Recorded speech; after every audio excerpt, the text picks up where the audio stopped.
Okay, y'all. We have about 5 minutes until the actual live stream starts. I hope y'all can see me. It's a little dark in here. So we'll start promptly at 4 while I get things set up. I was just hoping that the lighting would improve because I have a ring light and I'm sitting under lights. I'm not sure exactly what's going on, but that's okay. We're just gonna roll with it. Talk amongst yourselves, and when we get to 4 o'clock, we'll go from there. I'm just gonna double check the live stream from my phone so I can see what's going on. Maybe I should use a light. You know what? Let me see. Yeah, I don't know why it's so dark, y'all. That's okay though. Let's see. Let us go to the book of face and make sure that everything is doing what it needs to do.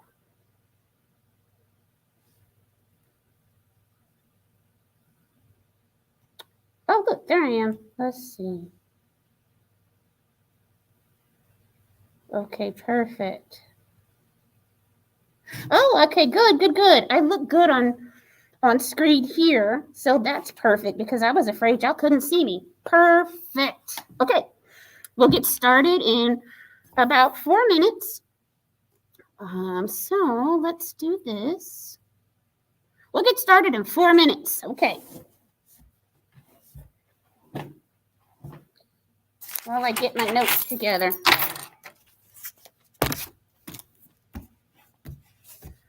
Off camera real quick. Well, not off camera, to the side of the camera.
Oh, just a little bit.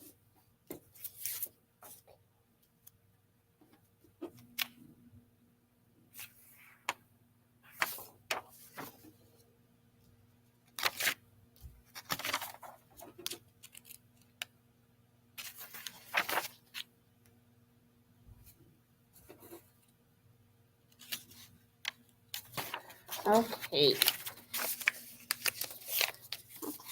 Okay, almost.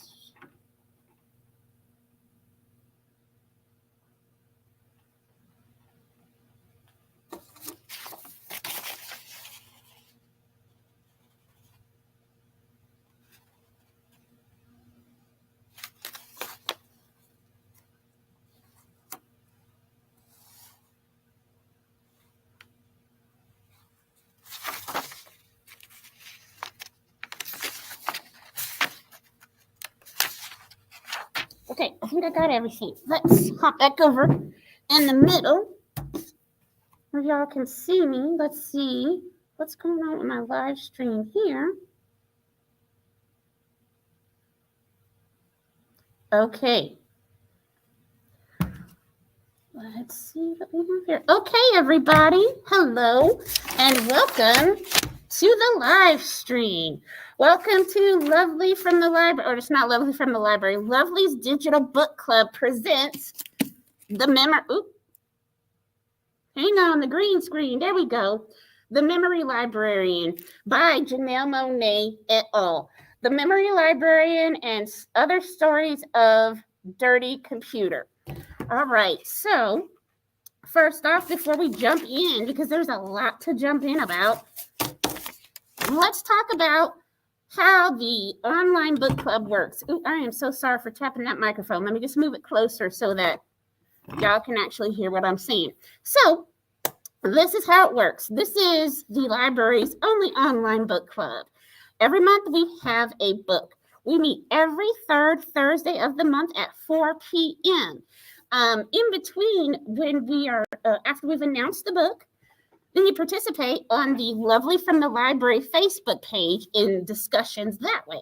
So every week I'll check in and we'll have certain check-in points and we'll talk about where we've read in the book, how far we have gotten, what do we think about what we've read so far. And the way you get access to all this is by signing up for the newsletter. So hold on one second and let me click this. Here we go. Use that link right there to sign up for the newsletter, and I will copy it and I'll put it in the comment section and pin the post so you can access it that way. You'll get access to the discussion questions, author interviews, read-alikes, and whatnot. So that's one thing. This book was absolutely amazing. If you're a fan of Janelle Monáe, you understand why this book is so awesome and so cool and how it made sense for someone like her to do collaborations, because that's basically what she has been about since she's jumped out on the scene. So hold on one second. Go ahead and like the page as well. And most importantly, share the live stream. Let's make this a ticker tape. We want you to share the live stream so that people who are interested in books like our book club do can actually join in on the fun. So let's just go over briefly what the memory librarian is, some themes. I'm going to try not to do too many spoilers, mainly because if you haven't had the chance to read it, I don't want to spoil it for you. Or if you haven't had a chance to finish it, I don't want to spoil it. But we can talk about some of the themes without giving away too much of the plot. The main thing, again, is that it says a collection of short stories. I think the first two, The Memory Librarian and Nevermind, are more like novellas, and the other stories are short stories. But that's just a technicality. So why don't we go over a little bit what the overall arching theme is of the book, the overall story, and then we'll dive in a little bit about what each short story is basically about. I'm like, oh, but don't give them too many spoilers. Okay, so the first thing that I would also recommend to you is if you can, I would listen to the audiobook because Janelle Monáe reads it. And it's so fascinating to be able to hear these stories in her voice. The main thing that I liked about this book is that Janelle Monáe wrote all of these stories in collaboration with other writers. So she's not just taking herself and her stories to build this world. It's other people who have writing experience more than she does as far as like writing stories and building worlds and things like that. So she has, let's see, the first story is there's the introduction, but the first story is Janelle Monáe and Aliyah Dawn Johnson. Then there's Danny Lore. He's in Nevermind, or he helped her write Nevermind.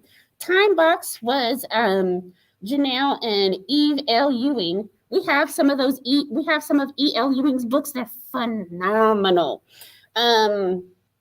Let's see. Save Changes was Janelle and Johanka Delgado.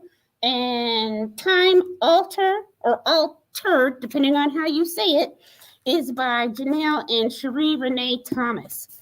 I really think that it is really indicative of who Janelle Monáe as an artist is, that she's doing collaborations. If you're familiar with her work, you will see prints all up and in this book.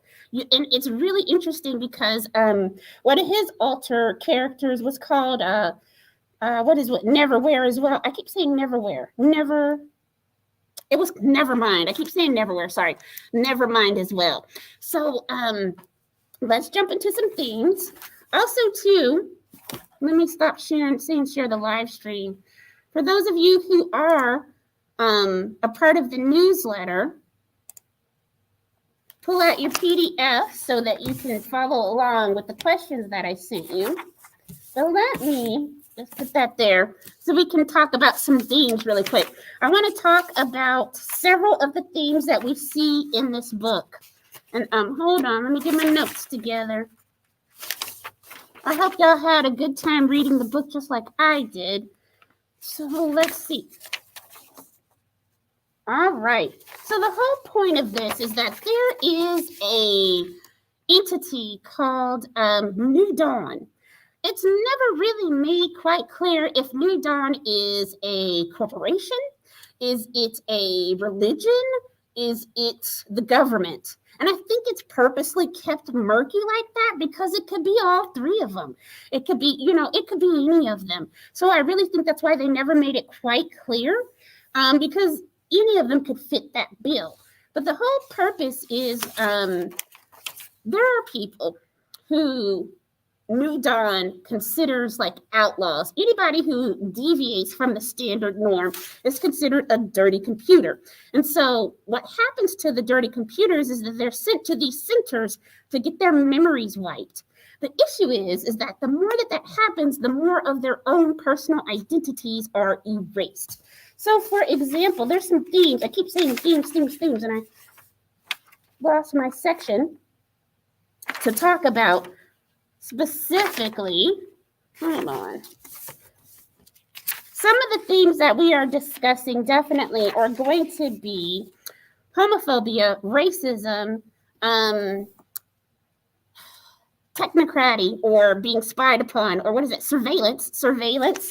The merging of cyborgs or machine and human, and how that can affect your humanity as well. I think I might have left my notes, a section of my notes somewhere that was talking about the themes. Hold on 1 second.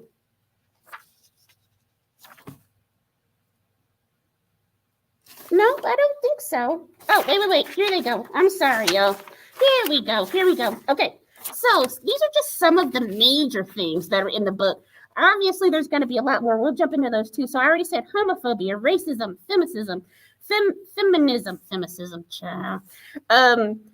Anyway, what's happening in censorship? That's what it is right there. So what's happening throughout all these stories is each of these stories, regardless of who the author is, focuses on people who are already part of a marginalized group. So that would be brown people, black people, women identified people, allies and whatnot.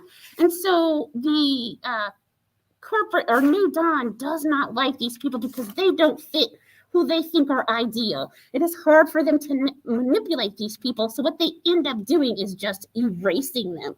So what I was saying before about how in the book, Nevermind and the Memory Librarian are really like novellas because they're a bit longer. And then the other threes are more shorter stories. So there's 5 stories in total. And Janelle Monáe co-wrote each one with a different author.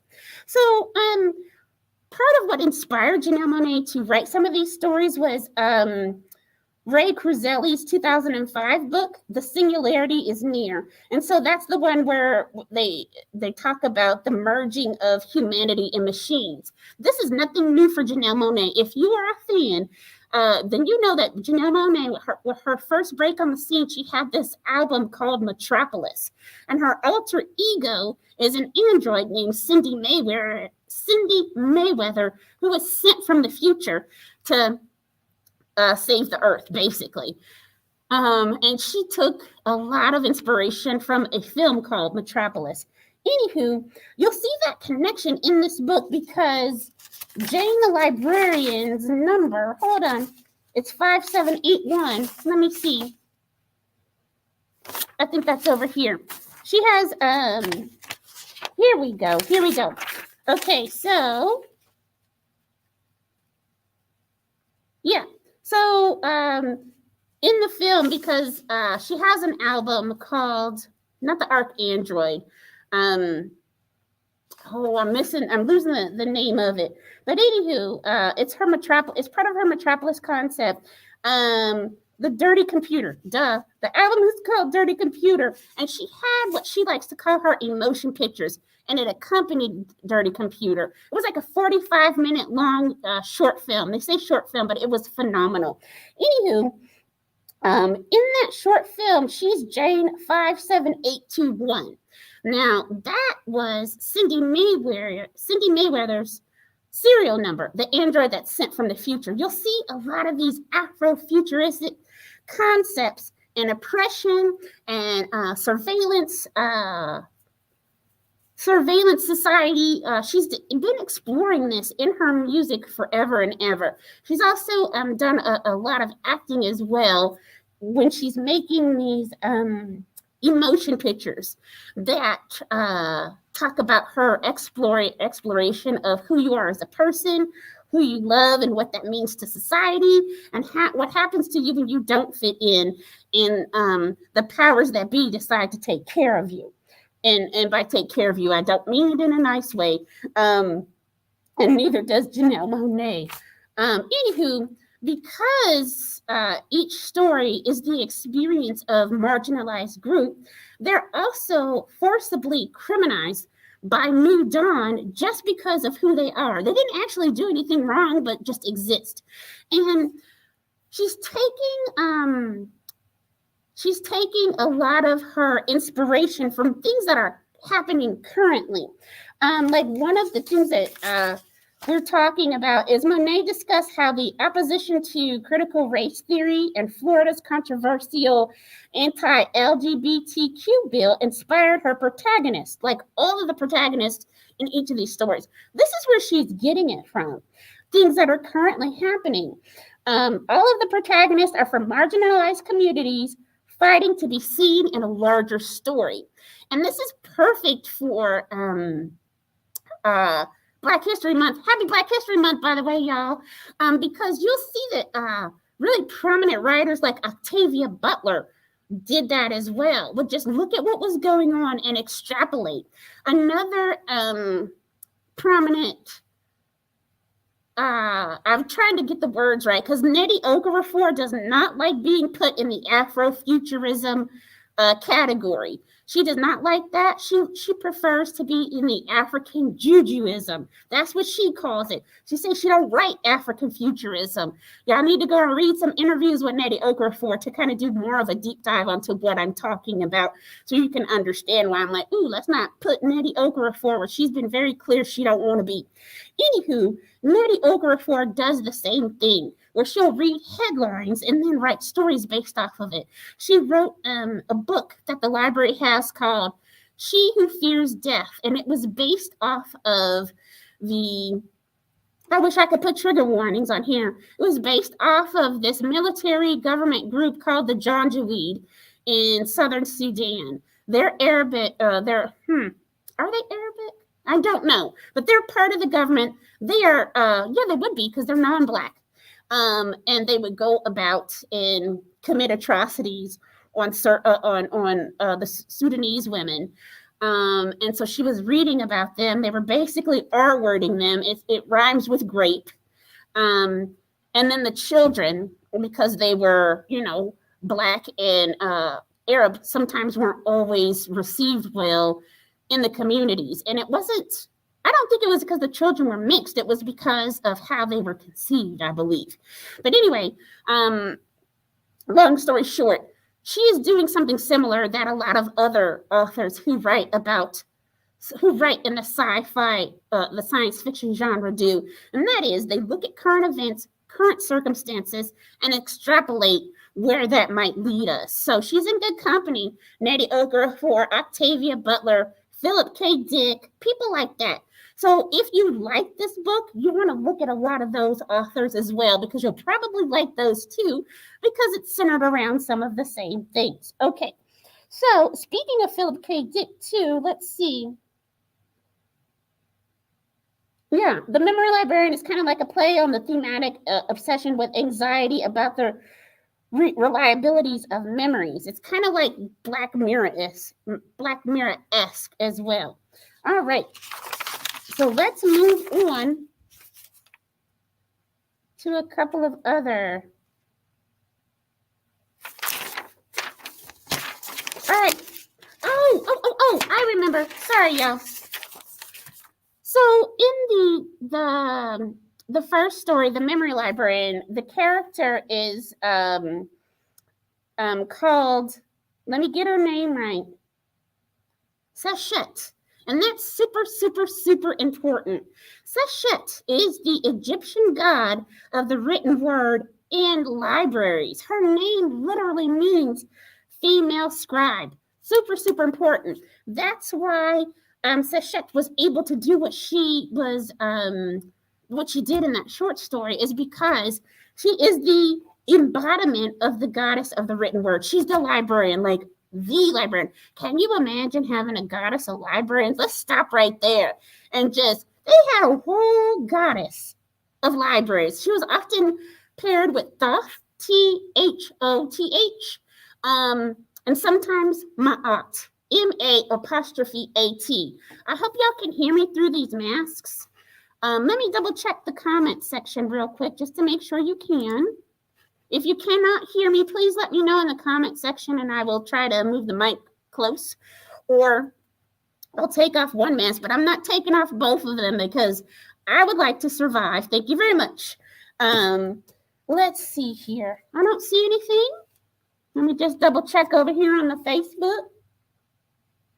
Okay, it looks like everybody's doing okay. If you do have any questions, just let me know. Make a comment in the comment section and we can go from there. So anyway, the one thing that I found really fascinating in the memory librarian is that she is a Black queer woman and she rose to the highest ranks in New Dawn. Like, she was able to, even though she did not necessarily fit their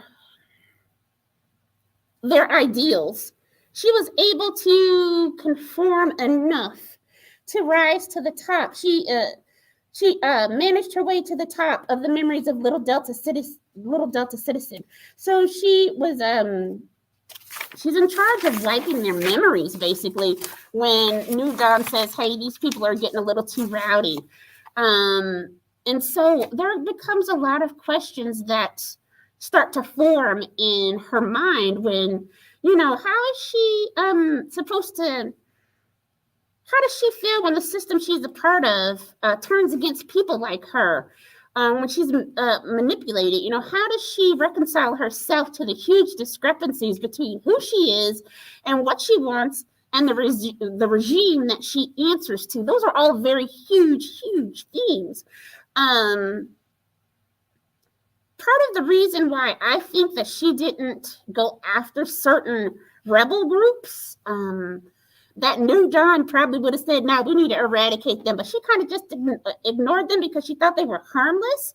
I think it's because deep in the back of her mind, she knew that she wanted to be a part of that rebellion. She knew it was going to be a matter of time before she got found out, and she had to have an escape route, if you will. So, anywho, let's move on to, because I'm sorry, I could talk about Janelle Monáe all day long, and Cindy Mayweather and all that stuff. So let's move on to a couple of the stories. Let's talk about Time Box. Let's do that, because that's I really like Eva Ewing. I think she's a phenomenal writer. And I think that I like this. First of all, let me talk about Time Box. So in Time Box, there are a pair of young women. They're from very different backgrounds, and they move into their first apartment together. There is a room that is set out of time. Like, you can go into this closet, and the room allows you to spend as much time in it as you need. And when you come out, you realize that the world is exactly where you left it. So, like, I want to say it's kind of like the TARDIS, but it's not necessary. It's like a pocket. Yeah, that's what it is. It's a pocket outside of time. So you can just sit there and take all the time you need to do something, and then you can return back to your regular life. And no time there has actually changed from when you stepped into the closet. So anyway, the possibilities of having an endless pocket outside of time or of reality is just amazing. Like, how much more could you achieve if you weren't always racing against the clock? How many things could you do if you actually had the time to do them thoroughly and explore all those options? So the thing that I really like about this is that this story is about a dang closet, and it proves that for sci-fi to be intriguing and interesting, you don't have to have lasers and space cars and airplanes. Yes, I am reciting lines from DuckTales. Anywho, it can be something as simple as a time closet. What would you do if you had as much time as you absolutely wanted? If you are, like I said, if you weren't always racing against the clock, always trying to do more to prove that you were worthy, as worthy as those you don't look like, what would you do?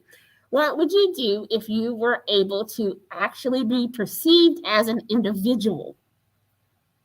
What would you do? You know, some people don't have those issues of not being the spokesman for their whole community, but since these books or since these stories are written around marginalized groups of people, that is their experience. So they don't just get to be their gay individual selves, they tend to represent all gay people. They don't just get to be their Latino individual self, they represent all Latino people. Or in the case of myself, I don't just get to be lovely, I represent all. Like, that's exhausting. That's really exhausting and tiring. And honestly, I can't represent in America. What are there, 80 million of us? I don't know how many around the world, but I can't represent 80 million people. I can represent me. And so that's what this is also kind of exploring as well.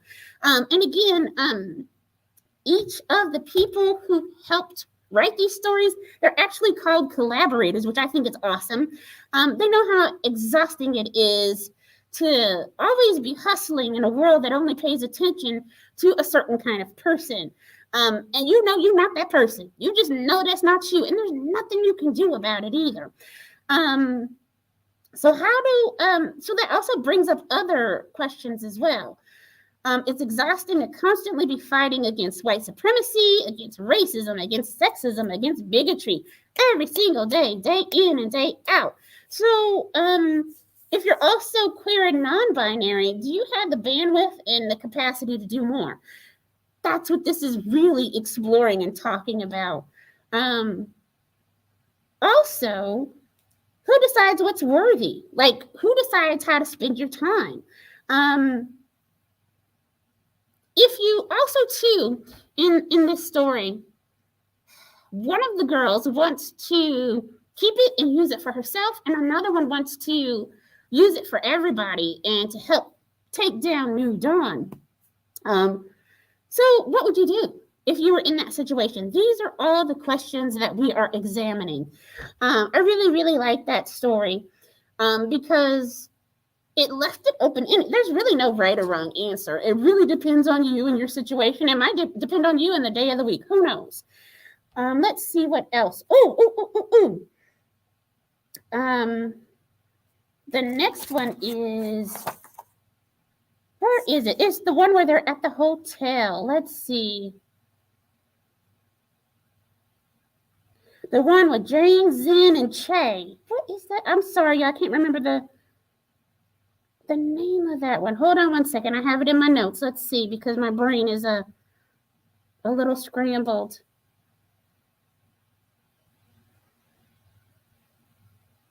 Never mind, child. I'm so sorry. Never mind. That's the one it is. I keep thinking of a title of an album, and that's why it's kind of throwing me off a little bit. But anywho, anybody who is familiar with Janelle Monáe, again, also, I forgot, y'all, Dirty Computer is streaming on Hoopla. So you can stream that on Hoopla. I want to say we also have a physical copy of it, but I might be mistaken. We definitely have a digital copy. So anyway, in Nevermind, there are, again, Jane, Zen, and Che. They live at the Pink Hotel, PYNK. It's a desert commune that's a safe haven for anybody who identifies as a woman. Kind of until it's not. But it is also the same hotel that's in the music, the motion picture. It's that same hotel. And the song called Pink.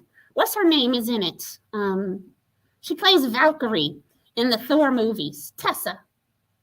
I forget her name, but Tessa's in that video. Anywho, that's the same hotel. This is how they're all connected. Janelle Monáe basically wrote the Memory Librarian book when she wrote the Dirty Computer album. And so when I was reading the book too, it was really fun for me to try and figure out, okay, which song is this story pertaining to? Excuse me. Pardon me, y'all. So anywho, I really like that because they're deciding, even amongst oppressed people, sometimes oppressed people can oppress others. One of the characters does not want non-binary people there. They are really wanting only biological women there, but not non-binary people. That again is taken from a lot of current topics and struggles, as how there are some women who do not want to accept trans women into the community or non-binary people, regardless of their body makeup. Let me just say it that way. I'm trying to keep everything PG and respectful, and also talk about this book as well. So let's see. Let me make sure. So we talked about Nevermind. Let me double check and see if there are any comments I need to double check and address. Also, if you like what I'm doing, remember to like the page. And also, please remember to share the live stream. Hold on, there we go. Okay, so what else? Oh, we're going to talk about we're going to talk about Time Box Altered in a minute. I'm just trying to make sure that I remind that was so good. I really like that one too. Those little kids were awesome. They were super, super cool little kids. But let me not get too ahead of myself. You know, the one thing that I do like is, though, even though these stories were about a dystopian future, there was still hope. There were still people who were rebels and trying to free people and free themselves and fight the good fight. I think that's part of the reason why I enjoy a lot of sci-fi and dystopian futures, is because regardless of how bad it is, there's always somebody who's trying to make it better. Like in Greek mythology, when Pandora opened up that box she wasn't supposed to open up, and everything ran out and escaped except for hope. It's almost like as long as you have hope, maybe you can still change things. You can still make things better. So I really liked that aspect of the overall book, is that regardless of how bad it got, there was still hope that things could get better and that people were out there working to do the right thing.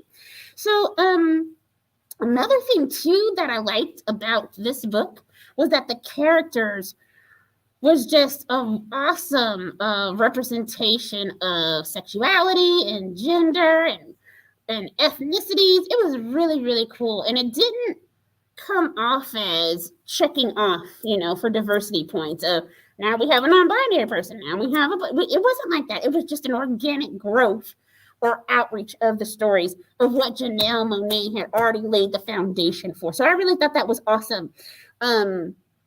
And respectful as well, too. Let's see what else. The other thing that I think a lot of these stories talked about, when New Dawn would send you in to basically get reprogrammed, is the erasure.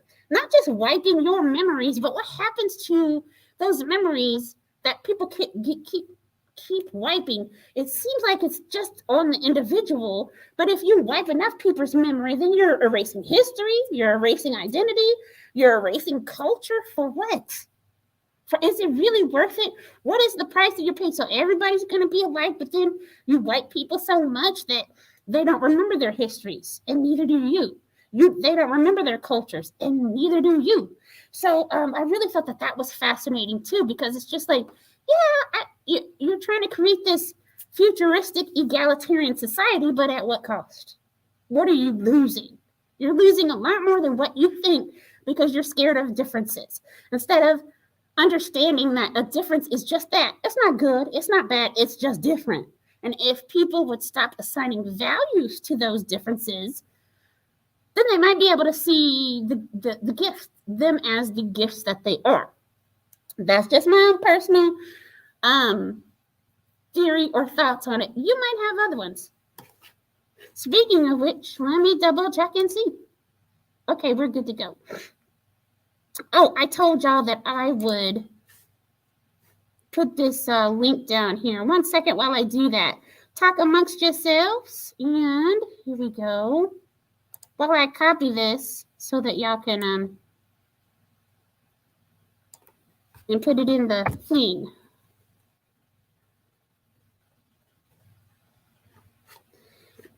All right, let's go to the comment section. And boom. Okay. There's the link right there. So if you click on that link, that'll take you to the sign-up sheet for the newsletter, which is super, super important if you want to get all the PDFs and different things.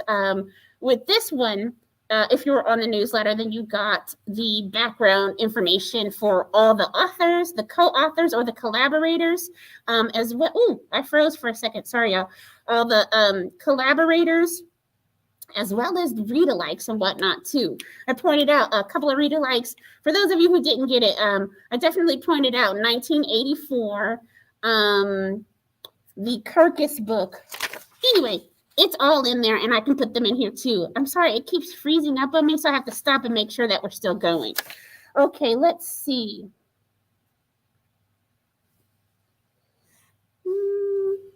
I think that part we're done with. Let me see. Oh, I said we were going to talk about the time box altar, or altered. That one was really cool, too. Let me double check my notes just to make sure that I am not missing anything that I wanted to make sure to hit upon. I also think we have that film Metropolis and Canopy. I want to say that we do. Let me put a comment down here as well, so that you guys can remember what I said. The film.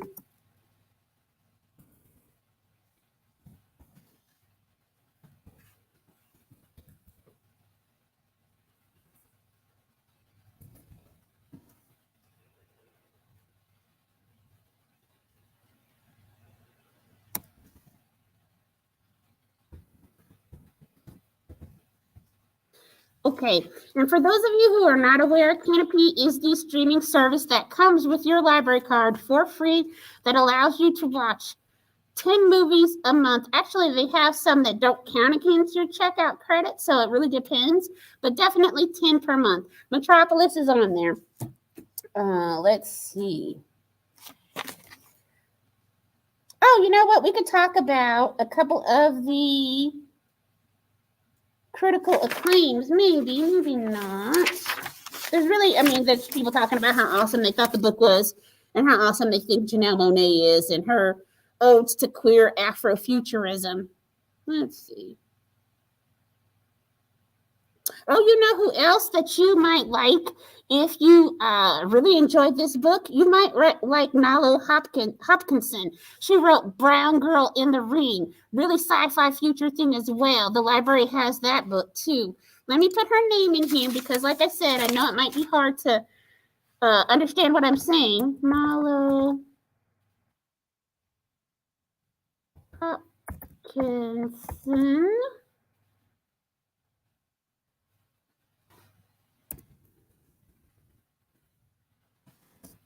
Brown Girl in the Ring.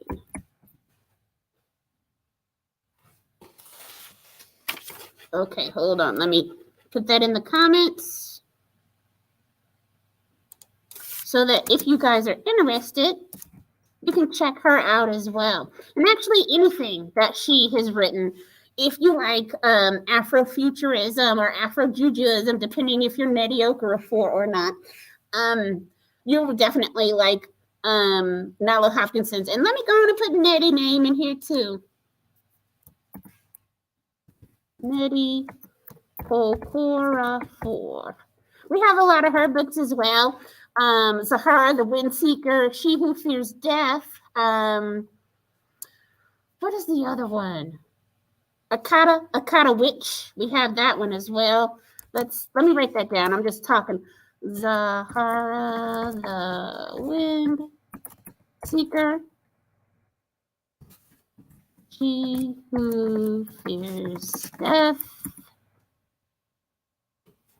There. You'll also probably like a lot of N.K. Jemisin as well. She did the Broken Earth series. What else? Sorry, I'm trying to type and talk at the same time. That's not my forte at all. Okay, there, it's posted. Let me put her in here as well. N.K. Jemisin. The Broken Earth EA. Oh, I think there's one S in her name. It might be two, y'all. I think it's just one, though. The Broken Earth trilogy. I believe it's a trilogy. Okay, so there's a couple of authors right there that if you enjoyed these short stories and you want to do a little bit more of a deep dive and you're wanting to do more Afrofuturism specifically, then you definitely want to do N.K. Jemisin. I say the Broken Earth series, but well, the trilogy, yes. The first book, a lot of people thought that character, the main character in that book, was Black. She's not. She's based off of Native American folks. She would honestly be closer to the people who lived in the pueblos in New Mexico. So I want to say Danae, but that's not who she based them off of. Anyway, I'm getting sidetracked. Sorry, y'all. That's not who she based them off of. But anyway, I just kind of wanted to point that out. Those are really awesome authors to continue your deep dive into Afrofuturism if you really like these books.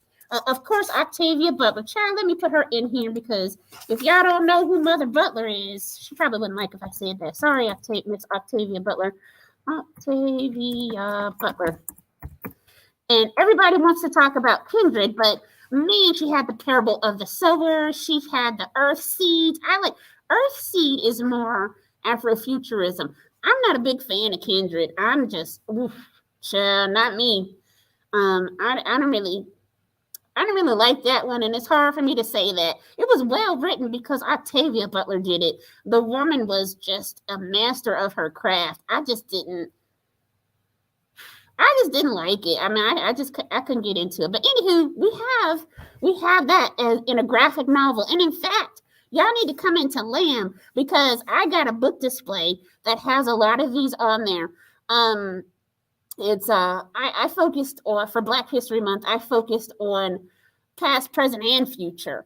There are a couple of other book displays I want to give a shout out to. Rawlings has a really good one. Jennifer put that together. Jennifer, I don't know if you want me to say your last name, but she's got a lot of cool books on her display as well. They also have an Afrofuturism display out at Jidone on the Mesa, the county. I think that's what y'all call it. Sorry, y'all, I'm from Texas. We ain't got no mesas out there as far as I know. Watch somebody tell me. Yes, we do, lovely. Anywho, there are a lot of really cool displays that branches across the district have that focus on Afrofuturism and looking toward the future. And I'm not one of those people who doesn't like talking about the civil rights or anything for Black History Month. I just don't think that we need to be solely focused on the pain. A lot of time we focus on the struggle and not the people. I don't like that. I don't like that Black History Month for a lot of people means, oh no, look what happened to the Black people. It's so sad.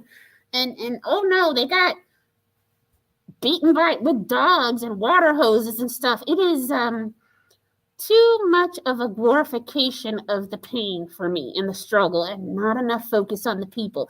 That is part of the reason why I like a lot of the stories in this book, because it's Afrofuturism, but also it focuses more on the people and their abilities to save themselves, to free themselves, to see changes that need to be made in their environment, and to strategize and go about doing it. Like I said, I think that I love Black History Month. We should do it every single day. We do it in my house. But I really think that it is important to focus on all the aspects. It doesn't even just have to be civil rights and sadness. You got Black cookbooks. Snoop Dogg. I think the cookbook I have up there is called From Crook to Cook. It can be movies. We have Nope. Nope is up there because that one, it won awards. And that also made history. It can be music. There's so much history, just music history too. That's phenomenal. Lamont Dozer's How Sweet It Is. Y'all don't know who Lamont Dozer's is. You don't know his name, but you know you know all the songs he wrote. All them hits for the Supreme. Baby, Where Did My Love Go? He wrote it. For the Supremes and whatnot. He wrote a lot. He also wrote the song How Sweet It Is to Be Loved by You. But again, I digress. I just kind of wanted to point that out and give a shout out to all the hard work that people are doing across the district to really bring a lot of the classics to you, but a lot of really new, interesting books that I think you should check out, or at least, look and see if you might like it. You don't have to do what I say. It's a free country. So, anywho, let's see. Let's kind of wrap it up. I'm so sorry, y'all. I digressed a little bit, but that's okay. Let me see where we are in my notes so that I can start to wrap it up, because we do have roughly 15 minutes. Let me go on and... Oh, I never posted Octavia Butler. There she goes. Let me double check my comments and make sure that I am not ignoring anybody. Perfect. I do not see any. Let me just double check here real quick. Sometimes... I don't always see everything, so I like to double check here just to make sure I'm not missing anything. Okay, good. Oh, that Octavia Butler. I'm sorry. I see where I didn't finish that comment. Hold on. So that I can put it in here real quick. Octavia Butler.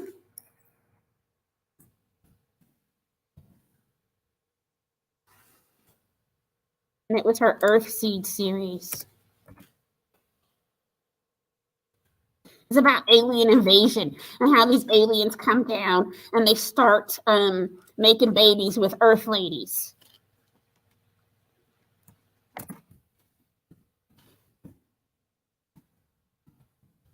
That's one of her more sci-fi. She has another one about a god and a demigod kind of series, but I'm digressing again. Okay, let me just double check and make sure. Oh, we were going to talk about Time Box Altered. I really, really like that, because that is taking an ancient practice and craft that a lot of Black people globally across the diaspora have, which are altars in our homes. A lot of times you might not know when you go into a Black person's home that you're actually looking at an altar. Sometimes you will, because it'd be quite obvious. But for instance, in a lot of Black people's homes, especially older Southern people, you will see just a wall of photos, a ton of them, of children, women, men, everybody is on the wall. That's usually the living family members. Sometimes they'll be passed away and they'll be on the wall too. But generally speaking, the people who have passed, they have a special place on the altar. So it might be a little low table in the house. Like as soon as you walk in, there's usually a plant there, some pictures of some loved ones who have passed, and water. And so all of those things are what you usually put on an altar. You put candles, plants, the pictures of your loved ones, and water. And those are like, accessing the five senses as well. Sometimes there's incenses too incense as well. But I like that one because these children were doing what they called an art project, but really they were accessing ancient memories and they made an altar in art. And baby, they stepped in it and they transported themselves away. A lot of people in the diaspora, in the African or the Black diaspora, use altars to communicate with their ancestors, to talk to their deceased loved ones, to receive messages and gifts and blessings and whatnot from their deceased loved ones. You'll see this practice across the globe in other communities as well. A lot of times people just don't know that Black Americans do that too. It is similar to how when our ancestors were kidnapped and brought over here, how they erased a lot of it. A lot of times people don't understand. Here I was just talking about how I don't want to talk about the pain and suffering all the time, but it ties in. A lot of times people, I don't know if it's a state of a commentary on the public education system in America or the private education system in America. But they just think that those enslaved Africans just came here knowing how to be slaves. First of all, let's talk about that. We do not refer to the enslaved Africans as slaves because that was something that was done to them, not who they were. So let's call a spade a spade. I don't even say plantations. I say work camps. Okay, because it was a work camp. Because you know what a work camp is. You know what that is when they're working people to death and working them to the bone. A plantation makes it sound all idyllic and happy, and no, it was a work camp. Okay, there were enforcers and overseers. People were kidnapped, and brutal things were done to them. So, anywho, it does tie back into that because when the enslaved Africans were brought over here, they actually had to train them how to be slaves. And I'm not talking about be servants and artisans and do all that, because they was not just kidnapping Joe Schmoes. They was kidnapping doctors and medicine people and midwives and farmers and also Joe Schmo too. But they got new names, so their names were wiped or erased. Their religions were wiped or erased. Their languages wiped and erased. Their cultures wiped and erased. But there was in the back of a little of everybody's minds, they had to go underground and hide a lot of the things. But it still survived. There are still things that we do in this country as Black Americans and also globally that tie directly back to different countries in Africa. Again, just like the memory librarian, no matter how many of those memories got wiped, there was something in the back of their mind that was like, hey, this isn't right. We were different people. Don't you remember? It's like a whisper. Don't you remember? When we was free, we was doing this and we had this capacity. And anyway, I really because I could keep going on and on, but we don't have all day. I really liked how that also served as an inspiration and for these stories of what happens to people when you take everything away from them and you erase who they were so they can fit into your paradigm or your frame. Do you truly erase all of them, or is it just an overwrite? And what happens when they start to wake up and want to form their own identities? I really, really found these stories fascinating. I think, like I said, I really liked Nevermind and Time Box Altar. I like the Memory Librarian as well, but I think those might have been my favorite. Anywho, let me see. Oh, we need to talk about what our next month book is. Hold on one second while I pull up the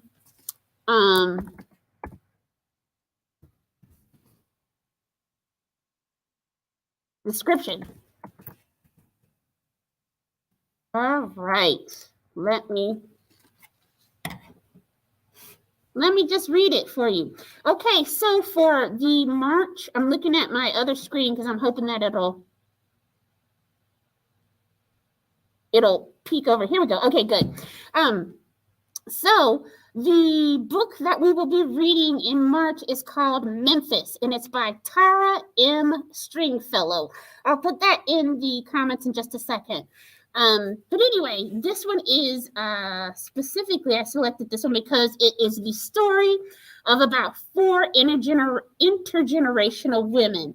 And let me just see if I can't find a brief synopsis. Here we go. Okay, so I'm gonna read this real quick. It's a spellbinding debut novel tracing 3 generations of a Southern Black family and one daughter's discovery that she has the power to change her family's legacy. Summer 1995, 10-year-old Joan, her mother, and her younger sister flee her father's explosive temper and seek refuge at her mother's ancestral home in Memphis. This is not the first time violence has altered the course of the family's trajectory.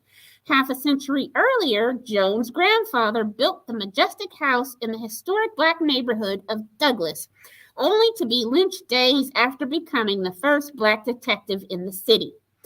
Joan tries to settle into her new life, but family secrets cast a longer shadow than any of them expected. As she grows up, Joan finds relief in her artwork, painting portraits of the community in Memphis. One of her subjects is their enigmatic neighbor, Miss Dawn. Did I say that word right? I think I did. Who claims to know something about curses, and whose stories about the past help Joan see how her passion, imagination, and relentless hope are, in fact, the continuation of a long matrilineal tradition. Joan begins to understand that her mother's mother, and the mothers before them persevered, made impossible choices, and put their dreams on hold so that her life would not have to be defined by loss and anger. That the sole instrument she needs for healing is her paintbrush. Unfolding over 70 years through the course of unforgettable voices that move back and forth in time, Memphis paints an indelible portrait of inheritance, celebrating the full complexity of what we pass down in a family and as a country. Brutality and justice, faith and forgiveness, sacrifice and love. Anyway, let's pop back over here. So that's going to be the book for next month. Again, click on that link that says sign up for the newsletter so that when I send it out, you're going to get all the other interviews and discussion questions and just background and read-alikes. As always, I will type them in here as well when we are doing the live stream so that if you didn't get it, you'll get it here too. If anybody, let me double check the comments, make sure I am not leaving anybody out. There are 3 of y'all here. Hello, everybody. Thank you for watching the live stream with me. I appreciate it. Also, thank you to the replay viewers as well. A lot of y'all watch the replays, and that's awesome because sometimes maybe, you can't make it to the live stream, but you definitely can watch the replay, and I totally appreciate y'all being here and doing that too. Let me just double check before I wrap things up to make sure that I'm not leaving anything out. Let me check my other notes. Let's see what we're doing over here. Yep. Oh, excuse me. Okay. So that's it. I hope that you guys enjoyed the Memory Librarian and other stories of dirty computers. And if you're a dirty computer, join the club. Don't get your memory wiped, okay? I will see y'all next month for Memphis by Tara M. Stringfellow. That's what I was supposed to do. Let's put this in here so that y'all who are watching the replay can get next month's book now too.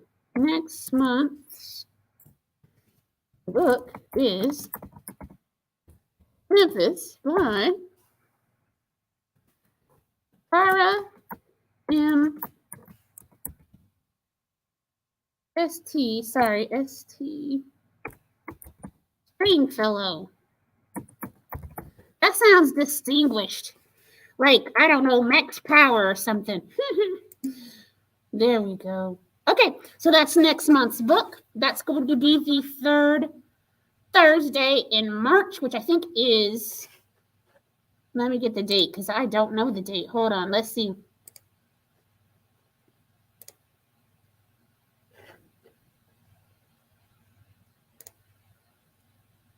Yep, it's the 16th. I thought I was going to say the 16th. That just didn't feel like it would be the third Thursday. But anyway, 16th of March at 4 p.m. right here, we will be discussing Memphis by Tara M. Stringfellow.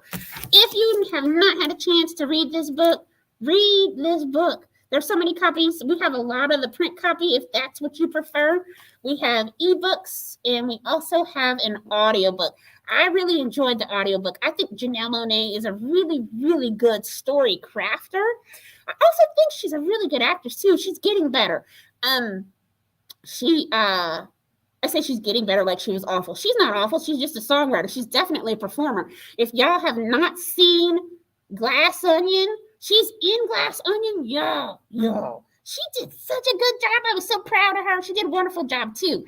Also, like I said before, her album Dirty Computer, we do have that streaming through Hoopla. You also might want to check out the Arc Android and the Metropolis suite as well. All phenomenal. All of them tie in to the stories in this book as well. It's like she's been telling this story over and over. And if you really love Janelle Monáe, I highly recommend these books and all those the movies and things I mentioned as well. Thank you so much for sharing your time with me today. I appreciate you watching on the live stream. Hello and thank you. I appreciate you replay viewers as well. Hello and thank you. And I'll see you next month here at 4 p.m. on the 16th of March. Bye.